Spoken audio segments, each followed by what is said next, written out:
Hey folks, it's Patriot Nurse. Thanks for joining me. In today's video, we're going to discuss the issues that led up to the attempts on President Trump's life, the immediate aftermath, and what we can expect from the left moving forward. Let's get started.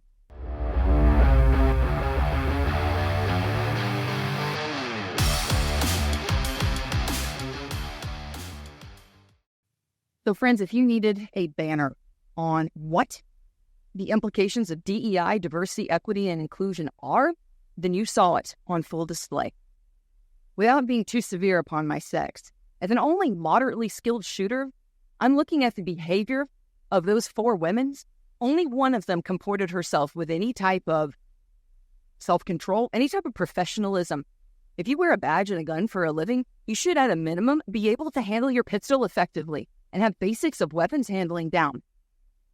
3 of the women that were there did not complete that satisfactorily. One of them couldn't get her pistol reholstered effectively until she just gave up and went back to low ready, but at least she didn't directly flag anybody. There's another woman who decided that her low ready was going to be this, flagging everybody in front of her, including the president's car, by the way. And another woman who had a long ponytail showing up on the job. I'm just sitting here like, what are you thinking? It's one thing to wear a ponytail in your everyday life, but if you strap on a gun every day and you're wearing a badge and it's your job to provide security, then you don't wear your hair in a ponytail as a woman. For my female service members out there, y'all know ponytails are ropes that are used to bash your face in. Very, very easy for assailants to grab a hold of. And if you doubt this, look at police cam footage. It's awful. So 3 of those 4 women did not have any idea what they were doing. Mad props to the female agent who had the blonde-headed one. She at least showed up and got stuff done. But my goodness, when you have a president who's almost 6.5 feet tall, if you're a small woman, you're not going to be able to cover his body satisfactorily. So she had heart, yeah, man. She showed up and did her stuff. Mad prop, but she was small and not physically capable of doing that job. So it's very disturbing to me to see the wokeism that has infected every branch of the federal government, Department of Defense, like everything that DC touches. The fruit of it was incompetence at a time when people's lives were at stake and when people's lives were lost. The other thing that I noticed, as just a person of mediocre intelligence, where was the coverage for the high points? There was a water tower that was, to my knowledge, the highest point in the area that I didn't see any presence with. Maybe I'm wrong. Did you guys see it? My question is, was this allowed to happen? Do you think that this level of incompetence was just simply incompetence, or do you believe that this was planned vulnerability? Let me know in the comments below. What do you think? I've got some very smart people, very dialed-in people who follow this channel. I'd be very interested to see, particularly my service members. You guys who have security detail experience, leave me a comment below. Let me know. So, of course, predictably, in the immediate aftermath, the media, with all their self-righteous chest thumping, forget the fact that they egged all of this on. And yes, they did. When you publicize people like Madonna at the Pink Hat rally saying that she had considered committing acts of violence at the White House, and then it was Kathy Griffin who, an artistic experience, decided to hold the severed head of President Trump. I don't see, and I have not seen, this level of vitriol in my lifetime towards George. Yeah, actually, why do people hate him so much? I have had serious concerns and objected to the way that President Trump has handled things in the past, but I would never wish that upon people. And I think, ironically enough, they may have submitted the thing that they feared the very most. But it doesn't surprise me that in the immediate aftermath, they took to gaslighting, which is their total MO over the past several months.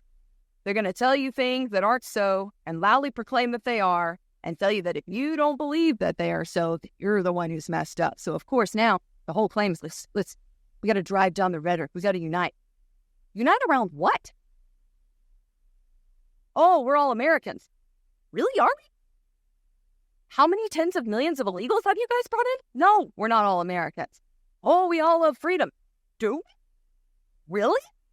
Because I'm pretty sure you guys have used lawfare to take out your political opponents and to manufacture crimes where none existed. So no, we don't all love freedom. Oh, we love our fellow countrymen. Do we really? Hasn't your MO over the past 8 years been to burn cities down, destroy the property of innocent people, to enforce a political point that you have? Really? That we love each other? No, let's be real about this, man. We are either headed for a violent domestic or an amicable divorce. There is no other way. There's no coming together with these people.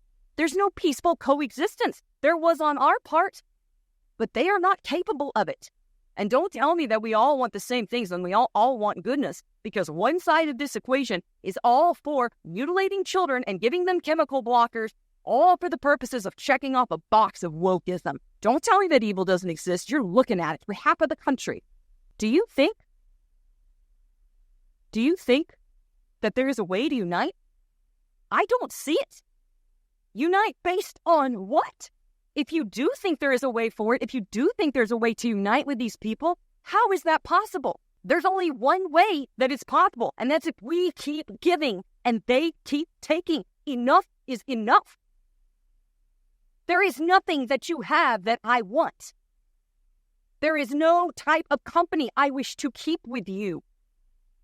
Why would I wish to unite? Why would I wish to amalgamate my essence with yours? Oil and water don't mix. Light and darkness don't mix. Evil and good don't mix. Woe to them who call evil good and good evil. Now, of course, we're going to continue seeing news unfold, information unfold about the shooter. But here's my question. Why was, if we really value truth and freedom of the press, why is it that this individual who committed and perpetrated this, the alleged person who perpetrated this crime, why was their social media account scrubbed? Why can we find nothing about this? Why is it that agencies that are supposedly tasked with discovering the truth find it their bound duty to obfuscate that truth from the American public? Because, key bono, who benefit? What is the benefit from scrubbing his account? What do they get from doing that? Total control of the narrative. Because who is there to dispute it? Very, very dark times. Very good reason to be prepared. I don't see, unfortunately, the dedicated leftists waking up because they're given over to evil. I don't know too many people who really love the Lord and who really love traditional values, the values that this country was founded on. I don't know too many people who are in that camp who are like, oh man, shucks, after this weekend. Don't know too many people who think that way. The people who think that way, those are evil people. They're evil people. There's no uniting with evil. And what happens if good unites with evil? Good becomes evil. Evil will not become good. So some people might say, Patriot Nurse, this is very disappointing. We expected you to come out here and say we need to be united. We need to be stand together right now. Absolutely not. This is a time right now to get very clear on what your defining principles are and have boundaries.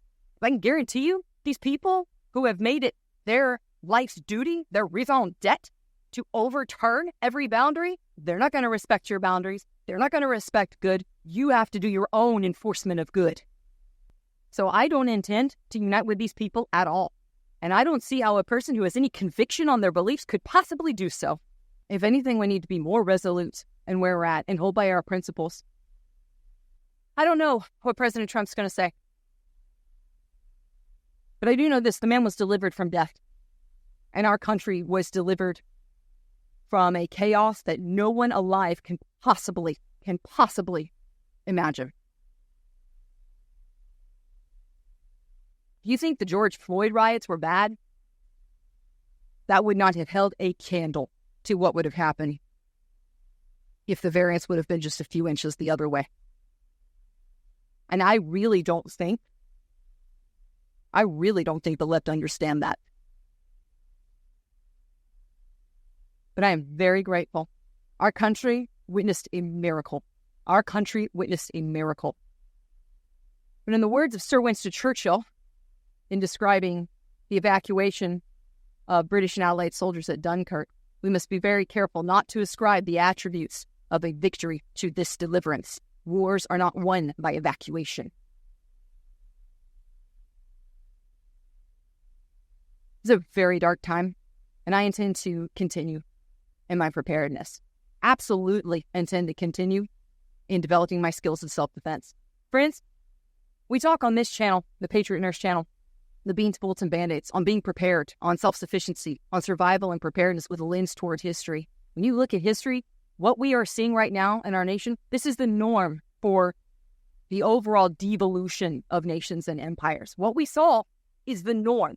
It's not right. It's evil. It's wicked. But you know what happens when the populace becomes evil and wicked? Is it any wonder to anyone that this happens right after we celebrate self-righteous abomination Pride Month? Is this a shock to anybody? This wickedness that gets opened up?